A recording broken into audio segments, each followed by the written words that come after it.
Maintenant, sur quoi tu vas surfer? Il y a pas beaucoup Sur de la vagues vague. sur la vague. Pas de vague. Hein. Alors après un métier sérieux et l'américain Winter Break l'an dernier, puis l'allemand La Salle des profs, assez secouant, et même Comme un fils avec Vincent Lindon tout récemment, et encore bientôt L'affaire à Beltrame qui sort dans quelques jours.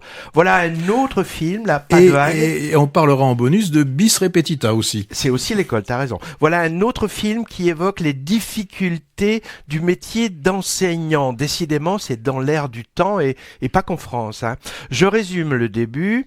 On est dans un établissement scolaire dont on comprend assez vite qu'il ne s'agit pas de Stanislas à Paris. Hein. Là, on est dans un collège de banlieue avec une population de jeunes pas tous faciles à gérer. On y voit un professeur de français à l'œuvre dans une classe, investi, sérieux, mais avec un souci de proximité vis-à-vis de ses élèves, faisant un cours dynamique sur la séduction en littérature. Mais son attitude cool va être mal interprétée par une jeune fille qui va aller se plaindre auprès de la direction, de sa famille et même de la police.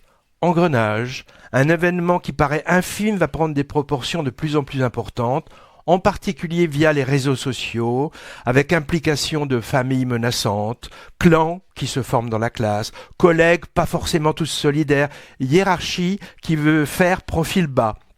D'où le titre Pas de vague, et ce mot Pas de vague, c'est aussi dans la réalité le nom d'un mouvement de profs pour dénoncer l'omerta de l'éducation nationale en cas d'incident ou de conflit dans les établissements scolaires.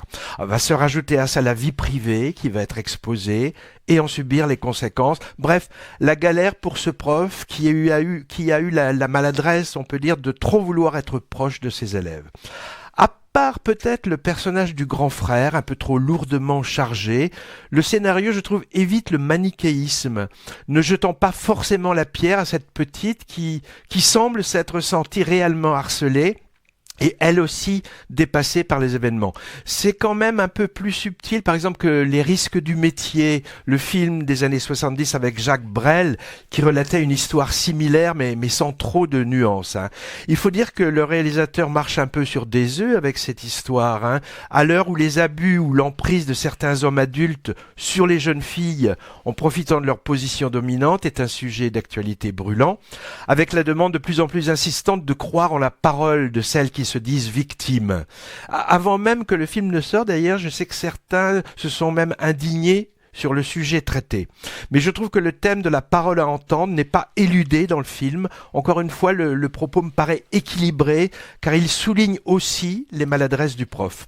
Au moment même où je regardais le film, j'ai pensé à Entre les murs de Laurent Canté, Palme d'Or 2008, pour l'aspect immersion dans un collège réputé difficile, avec moments pédagogiques très intéressants, et rébellion aussi, si je me souviens bien, d'élèves qui trouvent que leur prof les traitait mal. Alors, Pas de vague perd un peu au jeu de la comparaison, mais il y a de ça quand même. Hein. François Civil, en jeune prof solaire qui a foi en son métier, même si un peu orgueilleux en voulant absolument marquer ses élèves, et qui va se retrouver vulnérabilisé, est très crédible, et moi je dirais même plus, ça, il est vraiment très bon. C'est le genre de prestation qui va le faire monter d'un cran pour acquérir la stature de grand acteur. Hein. Pour le casting des collégiens, la plupart sont, paraît-il, des non-professionnels, avec quand même en petite peste convaincante une jeune actrice que tu connais, c'est Mallory Vanek, Oui, découverte il y a 2 ans dans Les Pires, et puis qui était dans Comme un prince il y a quelques semaines. En jeune boxeuse. Hein. Et elle monte celle-ci aussi. Elle sera bientôt dans le prochain film de Gilles Lelouch qui s'appelle L'amour ouf. Alors, lors de l'avant-première, le réalisateur, il s'appelle Teddy Lucie Modeste. C'est un joli nom, ça, Teddy Lucie Modeste. Hein. Moi, c'est le premier film que je vois de lui. Hein. Il a dit au spectateur que cette histoire était partiellement basée sur du vécu. Le sien, en l'occurrence, puisqu'il est prof de français et a été impliqué dans une situation similaire quand il enseignait en banlieue parisienne. Hein. Il a ajouté s'être également inspiré de faits relatés par ses collègues.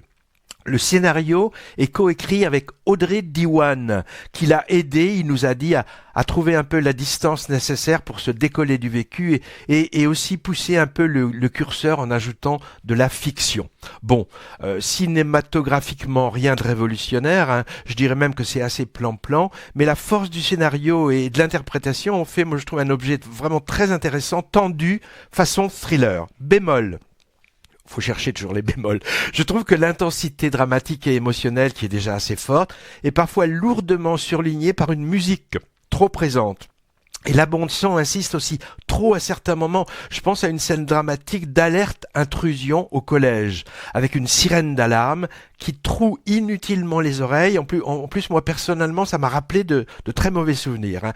Je prédis quand même à ce film qui est franco-belge, en salle depuis quelques jours, un grand succès populaire qui serait mérité. Oui, je suis le monsieur Irma du Cinoche.